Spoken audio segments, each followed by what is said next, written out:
empezado o no. Dale al foco para atrás, Tomás, que está allí en el pilar. ¿Ya?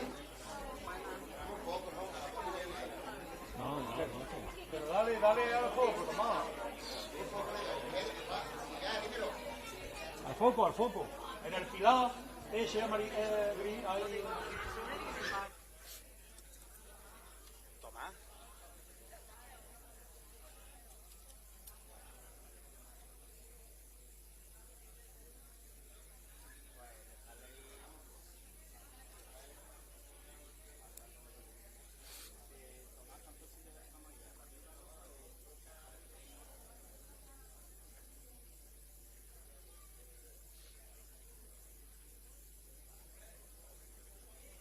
Sí, ¿no? De lupa también.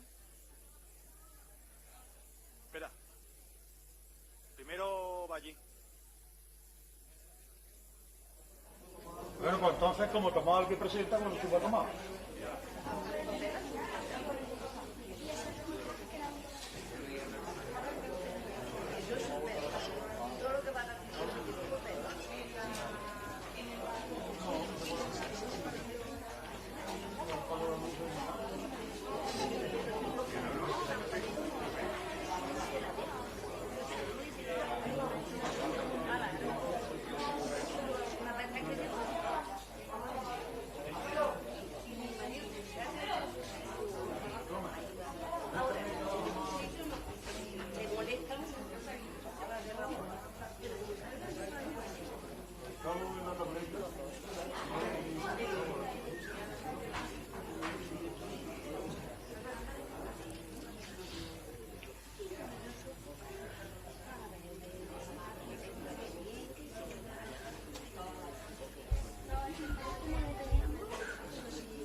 Buenos días.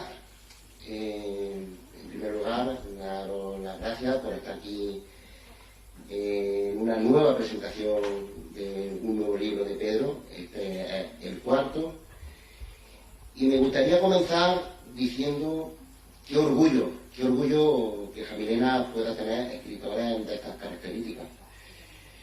Pedro, como bien he dicho, es su cuarto libro. Comenzó su pequeña andadura por este camino con un libro de poesía que se llamaba Poemas, Canciones y otras formas de quererte. Su segundo libro, La llave de la historia perdida. Luego, en su tercer libro, que es la continuidad del segundo, La andaluza errante.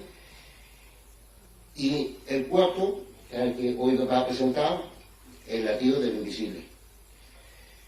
Pedro, muchas gracias, porque no solamente se escribe un libro. Este libro no es tuyo, perdona que te lo diga, pero no es tuyo, es del pueblo, del municipio, porque es el municipio el que suena. Tenemos más escritores, por supuesto. Hace unos días estuvimos aquí presentando cada uno de su estilo, lo que es el libro de José Carlos, Familia de Jamilena, donde se recoge un poco la historia de los apellidos del municipio. Y voy a salir porque yo no soy el protagonista es Pedro, y darle las gracias, de verdad, gracias por hacer que Jamilena suene por todos lados. Espero que este nombre, que este libro lo tengamos en nuestras casas. Y me he quedado con el día de hoy con una cosa, pues porque hay una persona aquí dentro del público, lo mismo que habrá mucho ya, que lo ha leído, es el caso de Mari, y estaba hablando con ella y se ha emocionado porque dice que la verdad que es precioso y que la verdad que merece la pena tenerlo, como bien he dicho, en nuestro municipio. Ten claro, Pedro, que lo voy a leer, aunque no tengamos tiempo de mucho, pero lo voy a leer. Y de verdad, sigue haciendo grande Jamilena, sigue creciendo, y lo mismo que ayer reconocieron allí en Jaén, los premios de Jaén, a un escritor, David Unglés, que yo me quedé un poco sorprendido cuando dijeron que había vendido ya 100.000 ejemplares. Pues bueno, pues mira, ¿por qué no tú, no? Ojalá te veamos allí en Jaén y recojas ese merecido premio. Muchísimas gracias y por favor denle un fuerte aplauso porque se lo merece.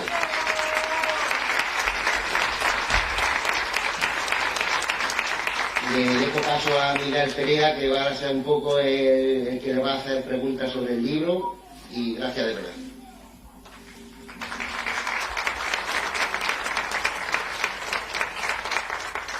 Buenos días. Lo que tocaría ahora es presentar a Pedro y hacer un pequeño balance, viaje por su biografía, pero a mí es que no me gusta lo convencional, entonces voy a hablaros un poco de cómo conocí a Pedro, ¿no? Resulta que Pedro nos conocimos en un viaje a Sevilla, por la conmemoración de la coronación de la Macarena, y hasta unos años después que nos juntamos en la chirigota de Jamilena no fue cuando realmente yo me di cuenta de la persona que era, ¿verdad? Íbamos compartiendo nuestras vivencias, llegamos por la guitarra, y echando la vista atrás ahora, pues veo que desde ese momento he sido testigo de cómo ha ido creciendo en todo lo que te has propuesto. Y no han sido pocas cosas. Desde 1000 ideas que tenías en tu cabeza para no ser un simple espectador de tu vida ni de tu pueblo, sino ser el protagonista, que con la inquietud y la vitalidad de un joven pues empezaba a dar forma a esas ideas. Pasando por la radio, intercalando los acordes de la guitarra con los estudios, emprendiendo un negocio que no podía llevar otro nombre que el de tu querida tierra, y pasando por ese cambio de vida de tener que ir a otra tierra, pero donde estoy seguro que has echado unas raíces y has sabido rodearte de esa gente vitamina que, como tú, pues dan color especial a la gente que les rodea. Otra de nuestras pasiones, el amor por las letras, pues hizo que hace unos años me llamara para presentar su primera novela, La llave de la historia perdida, y un par de años después, La andaluza errante. Y como parece ser que más vale malo conocido que bueno por conocer, pues aquí nos encontramos para presentar El latido de lo invisible, así que un fuerte aplauso para Pedro Garrido.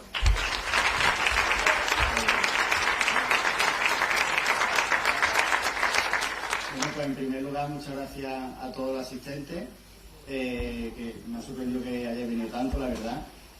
También un especial agradecimiento a los miembros de la Corporación Municipal y, por supuesto, a Miguel. Decía Miguel que nos conocimos en un viaje a Sevilla. Tristemente tengo que corregirlo porque él me conoció en un viaje en Sevilla. Yo lo conocía antes porque, como ha dicho Miguel, desde siempre pues he sido un poquito inquieto. Entonces, cuando en la época de la asociación juvenil, que montamos la radio y el periódico, pues me acuerdo yo que hubo una presentación de un cartel del Corpus, creo que un pregón, ahí en el salón parroquial, y fui yo pues a grabarlo. Y la verdad es que no lo había visto nunca. Creo que fuiste porque era amigo de Antoñito, ¿no? Y ya la manera de expresarse, de hablar, de comunicar, me sorprendió mucho. Luego ya, pues sí, después hicimos el viaje a Sevilla, luego compartimos pues, la chirigota de todo eso. Y fijaros qué importante es para mí Miguel, que tiene una agenda por diversas circunstancias familiares, laborales, etcétera, que solo le ha permitido, desde que saqué el libro, que lo saqué hace un mes, solo este fin de semana, y a esta hora lo tenía libre. y lo he esperado, porque creo que no hay nadie que lo pueda hacer mejor que él. Así que otro aplauso para mí. Gracias. Muchas gracias. Pues Pedro, vamos a meternos en materia, ¿no? ¿Por qué el latido de lo invisible? ¿Por qué ese nombre? Pues El latido de lo invisible es una recopilación de relatos y de reflexiones que me han ido surgiendo desde que empecé a escribir. De hecho, es el libro que más he tardado en escribir, porque lo he hecho a lo largo de los 5 o 6 años que llevo escribiendo, ¿no? El título viene muy acorde a lo que se refleja en él, que es las cosas que están ahí, que pasan desapercibidos en nuestro día a día, y que con un poquito de interés fijando en las cosas, pues nos damos cuenta, ¿no?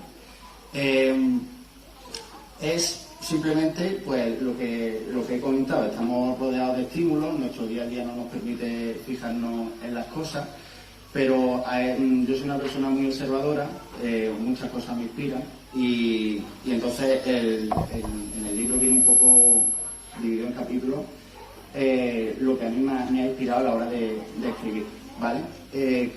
Como decía Tomás, que le había comentado un asistente, que ha dicho que le ha gustado mucho el libro es un poco autobiográfico, pero también lo que intento transmitir es lo que puede sentir cada persona, porque yo creo que hay mucho, como en la canción, en la escritura y todo eso, hay mucho ego. Pero un escritor no es importante, lo importante es el que recibe, o sea, el lector que transmite, o sea, al que el escritor transmite. Un ejemplo, un puente, si por el puente no pasan coches, no es un puente, ¿no? Pues estas reflexiones que he tenido yo, creo que pueden ser, que pueden trasladarse a las personas y se pueden sentir identificadas, ¿no? Es una obra muy íntima, porque como tú dices, son pequeños trocitos, ¿no?, de todo lo que has ido viviendo en estos 5 años, 6 que llevas escribiendo. ¿Qué te gustaría de esta obra? O sea, ¿qué buscas? Cuando tú la ibas escribiendo, cuando la ibas recopilando, ¿qué te imaginabas del lector que fuera a recibir? ¿Qué esperas de ella? Básicamente lo que he dicho antes.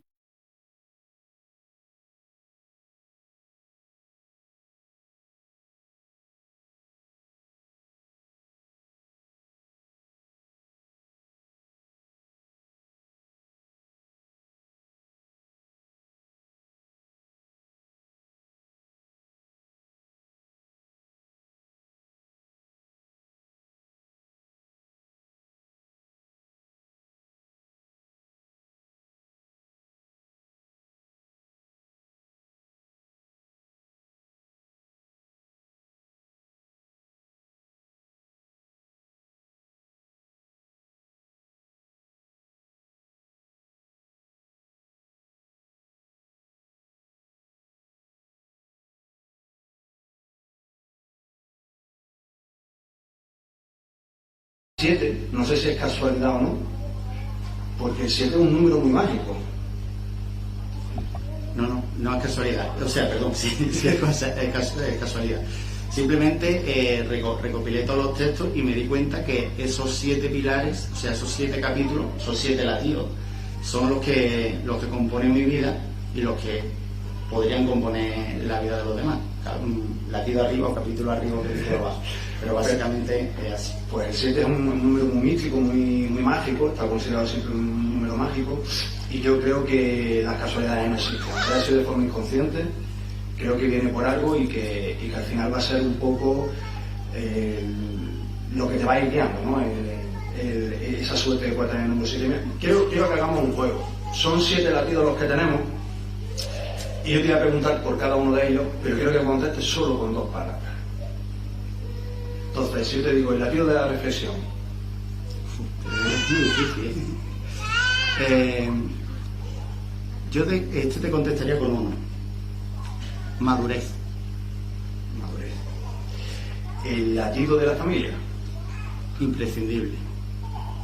El latido del amor.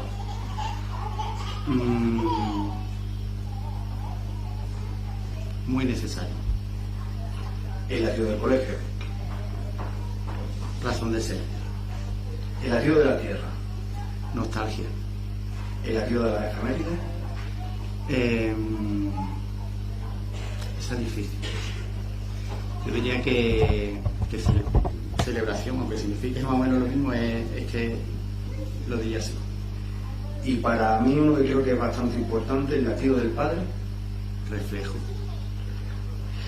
Creo que a lo largo de estas reflexiones, de desnudarte el alma hacia el lector, los que te seguimos hemos visto cosas que tienen su tiempo, cosas que no conocíamos y demás, y creo que ha cambiado mucho la forma de escribir y de percibir la vida, y creo que muy concretamente desde la llegada de tu hija.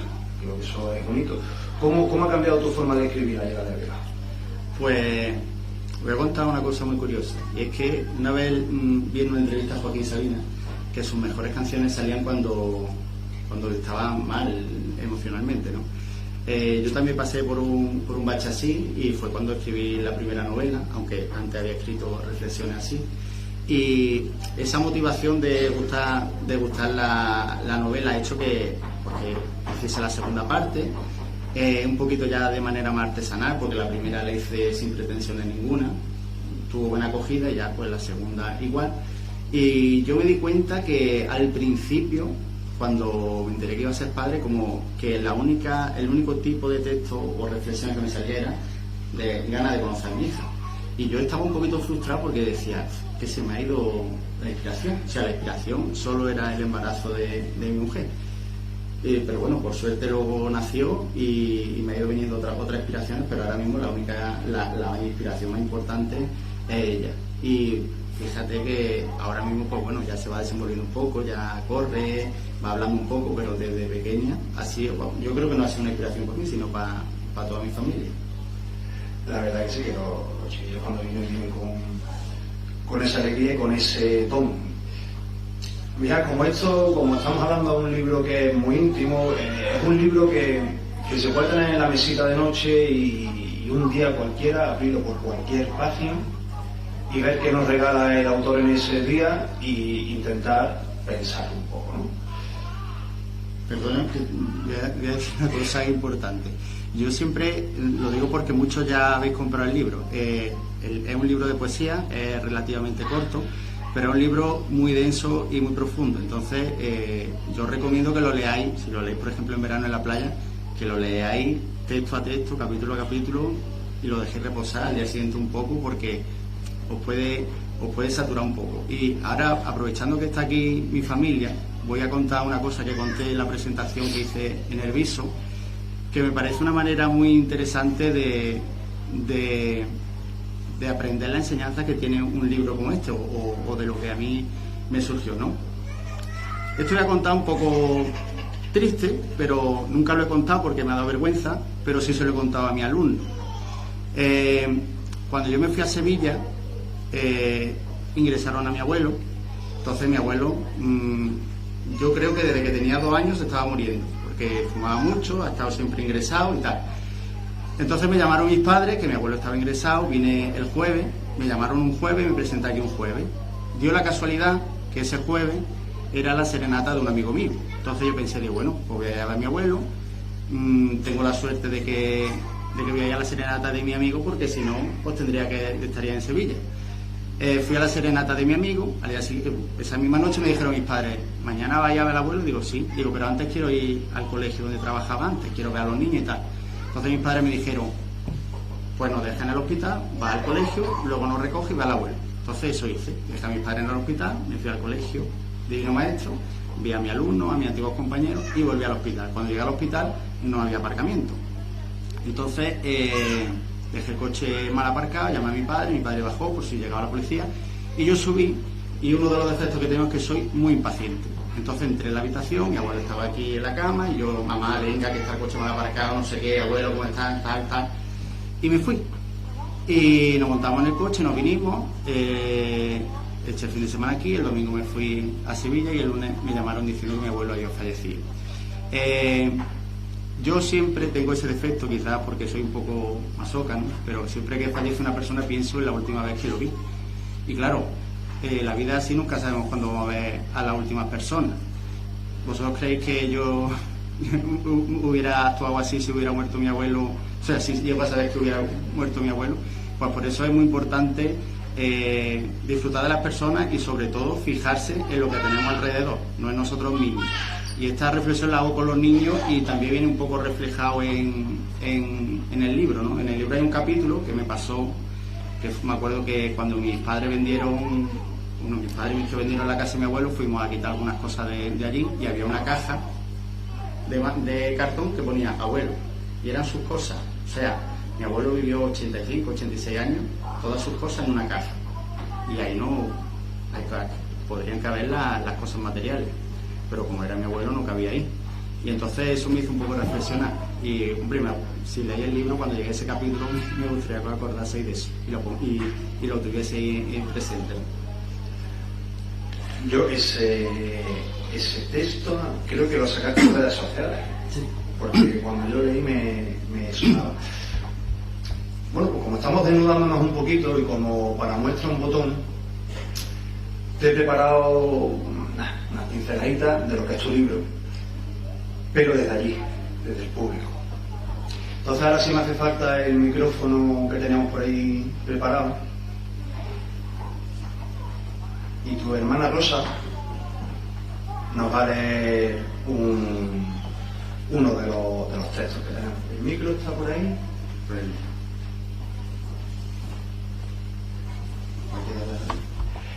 ¿Veis bien o damos la luz de...? ¿Bien?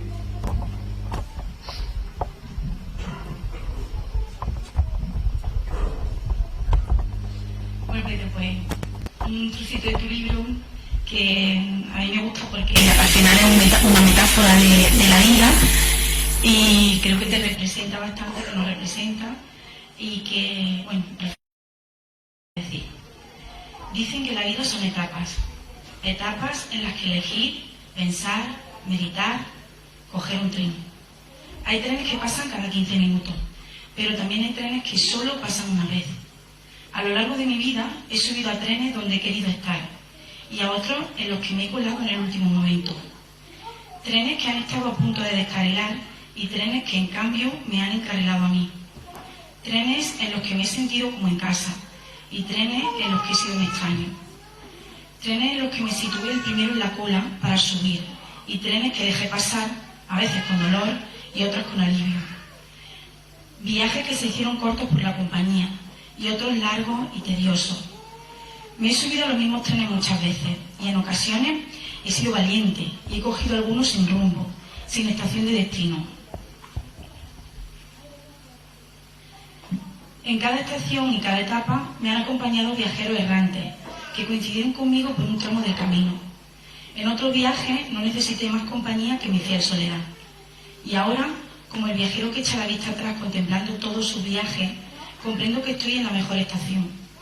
Quizá esperando en cercanía o en larga distancia, pero con la misma ilusión por lo que vendrá, acompañado por los viajeros que quiero. Entonces, después de tantos trayectos, entendiendo que ha llegado el momento de no dejarme llevar, de no ser un simple viajero. Ahora que aguardo en la estación mi próximo viaje, es hora de tomar los mandos. Es hora de ser yo quien maneje el tren y marque el rumbo de mi vida.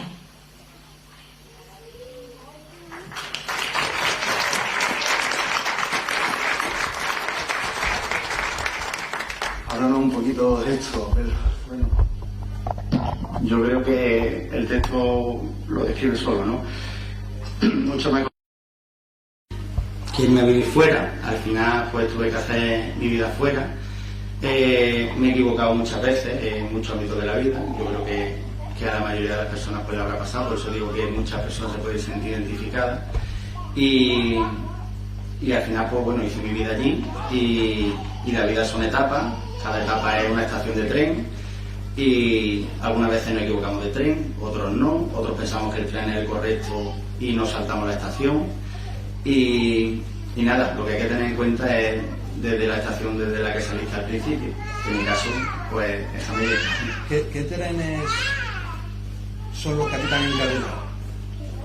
Pues el primero, la familia. Yo hoy en día soy lo que soy. Primero soy maestro porque lo he vivido en mi casa. Segundo, o sea, maestro de vocación. Segundo, soy maestro de manera profesional por mis padres, no porque me hayan pagado una carrera, sino porque han estado encima de mí y eso se lo agradezco, ¿no? Aunque hayamos tenido nuestras peleas como cualquier adolescente. Y tercero, porque ahora mismo es lo que es el contacto más grande que tengo con Jamilena, ¿no? Yo este año por circunstancias no puedo venir tanto, pero todos los días a una videollamada para que vean. Primero, al principio era para verme a mí, ya no es para verme a mí, es para ver a su nieta. Pero es el contacto que tengo con Jamilena, más allá de los amigos, ¿no? Pues aquí tenemos una muestra de un latido, ¿no? El latido de la familia, no, este es el latido de la reflexión. Sí. Este es el latido de la reflexión. Y ahora tu madre también nos va a acompañar leyendo también un texto. Qué valiente. Pues sí, la verdad que soy muy valiente porque esto no es lo mío. Bueno, aquí voy a leer una página en la que me gusta mucho. Vamos a ver. El latido del amor. El amor se manifiesta de innumerables formas. En las palabras de aliento de un padre cuando más lo necesita. En el abrazo de un amigo que consuela una pena. En la caricia de un hijo. O en esos momentos de pasión compartida con tu pareja, que se convierte en un deleite mutuo. El amor, al igual que el desamor, nos hace crecer, enseña, completa, ilusiona, decepciona y nos devuelve la esperanza. Para algunas personas es un remanso en la soledad de la vida. Para otras es precisamente la soledad del remanso en el que el amor valga por cada rincón de su desierto. Pero lo cierto es que el amor nunca permanece inmóvil. Cambia con el tiempo, mutua, crece y desvanece, pero siempre deja huella. Puede ser refugio en tiempos de tormenta o el motor que nos empuja a desafiar los miedos. A veces es un encuentro inesperado, otras una elección diaria. En ocasiones es un eco del pasado que sigue latiendo en el presente. Y aunque el amor no siempre se comprende, sí, sin duda, lo único que le da sentido al caos de la existencia.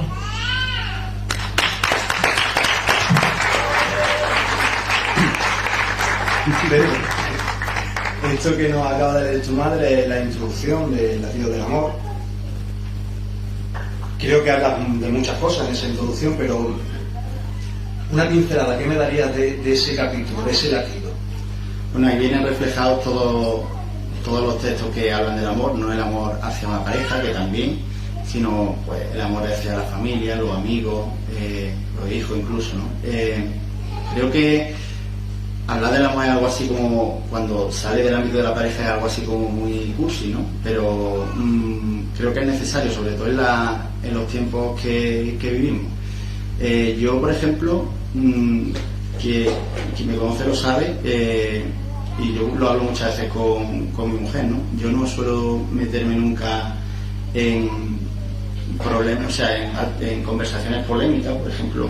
A mí no me gusta el fútbol, eso ya tengo una ventaja, pero por ejemplo, la política puedo dar mi opinión en algún momento, pero veo muchas veces que discuten personas que se quieren o que tienen cierta amistad por política sobre todo, ¿no? Pero por el fútbol y tal, y yo no lo veo algo trascendental. Incluso en algunas ocasiones dejan incluso familias de hablarse por política, y creo que el amor va relacionado en cierta manera con el respeto, y antes de ser de izquierda o de derecha somos amigos o familia, y la gente habla, es libre de expresar su opinión, yo tengo la mía, hay gente que dice su opinión, me parece totalmente legítimo, pero nunca voy a discutir yo con alguien, porque creo que hay cosas más importantes que eso, ¿no? Y hay muchos tipos de amor, como he dicho. Lo que pasa es que hay que saber cuándo siente el amor. Yo, por ejemplo, estoy súper enamorado de mi trabajo, de los niños, pero también estoy, una parte de mi familia, mi mujer, mi hija, estoy súper enamorado de Jamilena. Mi mujer dice que soy el Revilla de Jamilena, porque estoy allí en Sevilla todo el día vendiéndola. Imaginaros, porque es que en el colegio también lo dice, imaginaros cuando yo enseñé el otro día en el colegio la bandera de España con el nombre de Jamilena allí en el estadio donde jugó el Betis la final de la Conference, y mis compañeros decían, eso no puede ser, eso tiene que estar hecho con inteligencia artificial. ¿Cómo va a ser Jamilena allí uno de Jamilena? O cuando ponen el programa este del Canal Sur por la mañana y sale Jamilena, y hasta ahora todo el mundo, allí por ejemplo se venden ajos en el supermercado Más, en el supermercado Jamón son ajos de Jamilena. Pues es que van y cuando van a comprar mis compañeros lo miran, me mandan fotos. Yo estoy de tu pueblo. Y hombre, me siento orgulloso obviamente, pero lo dije una vez, creo que en el libro hay un texto, ¿no? Yo estaba aquí, cuando estaba viendo aquí, a mí me gustaba mucho Jamilena. Y además, yo no he estudiado aquí, yo venía aquí los fines de semana, venía en verano, pero coincidía, por ejemplo, con mis primos que vivían en Linares, que le encantaba Jamilena. De hecho, el domingo íbamos con una depresión tremenda, porque teníamos que estar en Jaén apenas salíamos. El lunes me llamaba mi primo Antonio, ya falta menos para el fin de semana. Sí, el miércoles, ¿qué vamos a hacer este fin de semana? Pues yo qué sé, entonces, y es que el viernes abríamos la puerta del coche, en la casa de mi abuelo, que encima era el punto de reunión, y nos subíamos al coche el domingo. Mis padres, ninguna preocupación de dónde estábamos, en la vida lo entenderéis. Y claro, allí era otra historia diferente. Y ese amor por Jamilena, pues todavía lo tengo. Y como he dicho, que al final no lo he terminado de contar, en el libro viene un texto que yo cuando estoy en Sevilla y pienso en Jamilena, ¿no? Pues es como un poco como aquel que va a un museo y ve un cuadro de cerca y dice, uy, mira esto, pero cuando se aleja es cuando lo ve bonito y lo entiende, ¿no? Pues eso pasa aquí. Seguramente cualquiera que viva aquí, pues le tirará de la orejita a Tomás y dirá, es que el bache ese que hay allí, pues la pared esa, vale, sí, eso ha pasado siempre va a pasar. Pero incluso las rencillas que hay muchas veces con alguien que conoces, que te cae mal o lo que sea, pero cuando tú vives lejos y vienes y ves lo que hay, partimos de la base que Jamilena no es Nueva York, pero es como tiene que ser, es que muy difícil de explicar, pero es como tiene que ser. Yo vengo a San Isidro y yo puedo contar en Sevilla lo que es San Isidro y lo cuentas y es una tontería, porque es meterte debajo de una lona todo el fin de semana, y es verdad, pero y lo bien que te lo pasa y lo bonito que es decir, pásate por un chiringuito, o cuando llega la feria. Indudablemente no podemos comparar la feria de Sevilla con la del Día de Jesús, pero la de Sevilla. No, es que yo prefiero la del Día de Jesús. ¿Por qué? Porque es más cómoda, más familiar, ¿sí? Allí es muy grande, las cosas son muchísimo más caras, y aquí la ventaja que es que tú sales y vas a conocer, y vas a ver a lo mismo de siempre. Mi mujer tuvo la oportunidad de trabajar hace 3 o 4 años en Jaén y se quedó en casa de mis padres. Bueno, eso no es una oportunidad, pero me acuerdo que la llamaba por teléfono y que estaba sacando al perro y decía, sí, estoy en la puerta del mañana, oye, ¿quién es? ¿Tu amigo este? Oye, y decía, tío, está aquí, os veis todos con mucha continuidad, ¿no? Yo allí no veo a mi amigo a no ser que los llame y quede con ellos, ¿no? Y entonces creo que eso es una ventaja. Y también a mí me pasa que cuando yo me tuve que ir a Sevilla, cambió un poco, no mi vida, sino la de mis amigos también, porque se casaron, tuvieron hijos, y entonces muchas veces vienes con unas expectativas que ya no se cumplen, porque cuando yo me fui era joven, vivía las cosas más intensamente y ahora las cosas son de otra manera diferente, pero es que las cosas más simples, ya os digo, la romería, o el ejemplo, ¿no? De ayer que estuve paseándome por la Plaza de España, nada más que ver una barra, el olor a la plancha, porque los pinchos ya estaban hechos, el olor a los pinchos, las cenefas colgando, las mesas, las sillas, diciendo, aquí esta noche va a haber movimiento. Y vas allí y ves a este, al otro que lo viste la semana pasada, pero al otro lleva un mes sin verlo porque se ha ido a trabajar afuera. Eso es muy bonito y creo que hay que valorarlo, que muchas veces por vivir aquí no lo valoramos. Pedro, indudablemente eres un enamorado de tu tierra, la llevas siempre por bandera. Y el último relato que queremos que suene lo va a leer tu amiga Marta, que también es una enamoradísima de Jamilena. Creo que es algo que os une y que siempre lleváis por bandera el nombre de vuestro pueblo. Y quería que nos hablara un poco de ese latido, el latido de la tierra, tan importante para ti, y creo que nos vamos a ver mejor persona. Bueno, pues, a ver, ya nos has puesto un poco en contexto, entonces yo creo que como todos los tipos de amores, pues todos los amores hay que cultivarlos, y el amor a tu pueblo hay que cultivarlo siempre. Y entonces tú en mí pusiste esa semilla hace muchos años y me enseñaste que había que comprometerse, que con tu pueblo, si lo querías ver crecer, si lo querías ver avanzar, había que comprometerse. Entonces me parece que es muy guay todo lo que acabas de contar, que viene de este relato, y quiero pues que la gente a lo mejor que de fuera o algo, pues que sepa que tú siempre has estado sembrando y regando ese amor de Jamilena, y que aunque es verdad que las circunstancias de la vida pues te han llevado a otro sitio, pues te sigue llenando la boca con el nombre, y vamos a leer. Como cada verano toca ir haciendo las maletas para volver a mi pueblo. Cuando era pequeño veía cómo aquellas calles se llenaban de forasteros que volvían a su tierra, a los recuerdos de su niñez, y a revivir todas aquellas batallas que aquel lugar le había brindado. ¿Quién me iba a decir que yo iba a ser un forastero más, de los que llevan a su tierra por bandera, como el soldado lleva sus medallas? ¿Será que el sol arde cada tarde de verano tintando las paredes encaladas de color de fuego? ¿Será que no te falta sal y espuma, puesto que nuestro mar es verde? ¿Será que no te falta arena, pues nuestro paseo marítimo son tablas peinadas con cana y arroba? ¿Será que nuestros balcones son a pie de calle, que la mala hostia se escucha por los rincones y a veces hasta se bebe? ¿Será que la brisa veraniega riega San Isidro y desliza por el pueblo cual si fuera una cascada brotando de los mismos pilotanos, recorriendo sus calles y rincones?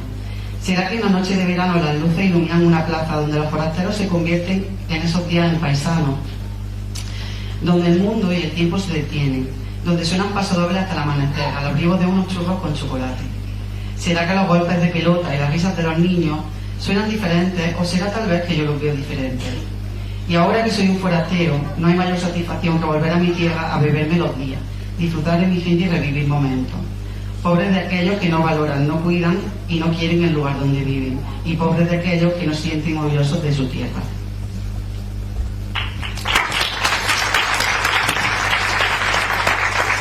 Parece que no lo veías venir, y nos has hablado un poquito antes de esto. A mí yo ahora que lo estaba leyendo digo, estos textos lo están leyendo en Sevilla también. Pues mira, ese texto me acuerdo cuando lo escribí. La mayoría de las cosas que he escrito de Jamilena se me han ocurrido, pues lo he escrito allí, pero se me han ocurrido en el camino de vuelta, ¿no?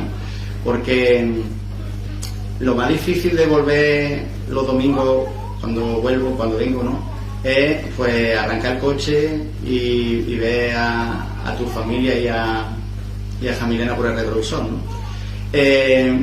Lo que ha dicho Marta, más o menos, no lo he tenido siempre claro. Yo cuando era adolescente pues era uno más que jugaba al fútbol, que hacía cabañas, pero me acuerdo que entré en la asociación juvenil por experimentar, sin ninguna pretensión, pero me dijo en el primer día de las migas que tuvimos, pues hicimos una reunión el viernes y dijeron: mañana a las 8 de la mañana nos vemos en el ferial. Y yo diciendo: ¿a las 8 de la mañana? Y yo pensé, digo, a veces que estoy un poco tonto, porque a las 8 de la mañana, un sábado, que no puedo madrugar ni nada, pegarte la panza de currar gratis para que los demás disfruten. Y yo me quedé un poco ahí descontento. Y se lo dije, y lo dije ahí. Digo, yo esto no lo veo, ¿no? Pegarnos aquí un madrugón a las 8 de la mañana, cargar los botelleros, llevar las cosas al ferial, estar detrás de la gente, de a ver si pones el punto de luz, a ver si es de la bebida tras la bebida. Digo, y me dijo uno de ellos: hay dos formas de vivir la vida, vivirla o consumirla. Obviamente los que van allí se lo van a pasar bien, pero tú también te lo vas a pasar bien. Pero cuando tú estés ya muy mayor, ¿qué va a pensar lo que has hecho en tu vida? ¿Tu vida qué va a ser? ¿El trabajo y beber cerveza? ¿O va a pensar en todas las cosas que has podido hacer? Y ese comentario, fijaros cómo enciende la chispa muchas veces, ¿no? Y a mí me la encendió, digo, pues es verdad. Con el tiempo fui el presidente y ahí se me fue un poco la cabeza, porque ya tuvimos proyectos más ambiciosos. Nos llamaron una vez para hacer una entrevista en una radio y ya dijimos que queríamos montar la radio. Estuvimos moviéndonos mucho para conseguir financiación, montamos la radio, también el periódico, hicimos el Día de las Migas, el Día de la Tapa, el Día del Machacao, la Fiesta de la Espuma, y al final llegué a la conclusión. Eran años muy complicados económicamente para los ayuntamientos, entonces no podían tener financiación a la hora de hacer actividades y teníamos la suerte de que la podíamos hacer nosotros, ¿no? Y fueron años en los que la juventud pues estaba muy movilizada con nosotros, con la juventud, y ya hacíamos eventos para todo tipo de personas, hacíamos cine infantil también, y sobre todo el equipo que lo formábamos, que éramos chavales jóvenes con muchas ganas, ¿no? Bueno, al final el periódico se lo cedimos a Viva Jaén, la radio pues bueno, se perdió, porque al fin y al cabo yo, cuando dejé de ser presidente, tienes que tener gente que tire, y entonces ahí ya no había nadie, ya no somos mayores, y la verdad es que es triste. Pero ahí te das cuenta de que si las cosas, y más en un pueblo de esto, porque en una ciudad más grande a lo mejor más complicado, porque si las cosas quieres que se hagan, pues las tienes que hacer tú, ¿no? Y yo me sentía muy orgulloso porque yo vivía en Jaén, pero venía alguna vez entre semanas, y yo abrí la puerta de la sede y ve un programa que tenía Lázaro, y ve allí a 4 o 5 del Barça y otros 4 o 5 del Madrid, 10 personas de público, y allí discutiendo no sé qué con los micrófonos, se grababa, se subía a las redes. Luego teníamos, mi primo Manuel tenía un programa de humor que yo colaboraba, y estábamos 3 o 4 más, y la verdad es que así pasábamos 2 días. O sea, no era como un juguete, pero que era, o sea, que la gente se volcaba con eso, ¿no? Y obviamente la idea la puedes tener la idea de montar la radio, puedes tener la idea de montar el periódico, pero esos son proyectos que se llevaron a cabo por la gente de Jamelina que puso dinero en las galas que hicimos, en las barras que hicimos y todo eso. Pues Pedro, estamos ya llegando un poco al fin de la presentación. Evidentemente este libro está cargado de muchísima historia, de muchísimos latidos personales que hay que ir viéndoselos poquito a poco, como tú dices. Me quedo con una frase que tienes dentro de uno de los latidos, de las reflexiones, que dice: una vez leí que de pequeñas vivencias se sacan grandes historias. Y yo creo que eso es literalmente lo que define tu libro. Son muchos pequeños trocitos de Pedro, de su historia, de sus sentimientos, de su experiencia, que han formado el latido de lo invisible. Aunque, sí le tengo que decir, quizás por el formato no tienen cabida, pero sí por lo que significan y por lo menos por lo que a mí me hicieron llegar, echo en falta 2 textos aquí. Uno sabe perfectamente cuál es, porque lo voy a defender siempre, que es el paso doble, lo dejan bien. A lo mejor el formato no, pero creo que el texto es inconfundible. Y otro que me impactó mucho y me gustó fue el del concurso de relatos del año 2020. No sé si lo recuerdas, que lo ganaste. Sí, pero ahora mismo no. Pues era de un enfermero, un superhéroe. Así. Para mí también tiene un significado brutal ese relato. Entonces, para una siguiente edición, espero que te acuerdes de ponerlo y te acuerdes de mí a la hora de ponerlo. Y bueno, familia, invitaros a que no seáis tontos, perdonad la palabra, y adquiráis el libro, porque de verdad son de estos libros que no echas cuentas que los tienes, que un día lo coges y dices, contra, me ha hecho que me siente 10 minutos a reflexionar, a pensar, a quitarle el polvo a la cabeza, que muchas veces es muy necesario porque estamos en 20.000 millones de cosas, con una agenda que no nos deja prácticamente vivir, y sentarnos esos 5 o 10 minutos con cualquiera de los textos que nos pueda ayudar a eso, a desempolvar la mente y a usarla, a tener criterio, creo que sería muy adecuado. Así que animarse y comprar el libro, porque si no, esto no tiene sentido. Y por mi parte ya, Pedro, agradecerte otra vez que vuelvas a confiar en mí. Espero que hayas estado a la altura, que lo hayas disfrutado, intentar que sea un poquito íntimo, y a lo que quieras, muchísimas gracias. Bueno, muchísimas gracias otra vez por asistir. Además hay gente que ha repetido y gente nueva. Muchas gracias a Lourdes, que viene de Jaén para acompañarme, y a pesar de ser ya el 4.º libro, pues bueno, sigue viniendo gente y es importante para los escritores porque es muy bonito que se lea el libro, pero aquí puedes entender un poco por qué surgen los libros y te puede incluso saltar la curiosidad incluso más de leerlo y nada, que lo disfrutéis y de nuevo muchísimas gracias por venir.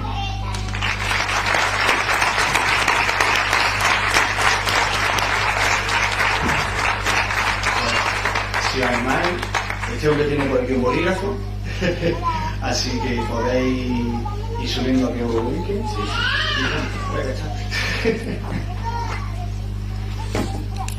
Y luego dejo paso a esta mesa ya para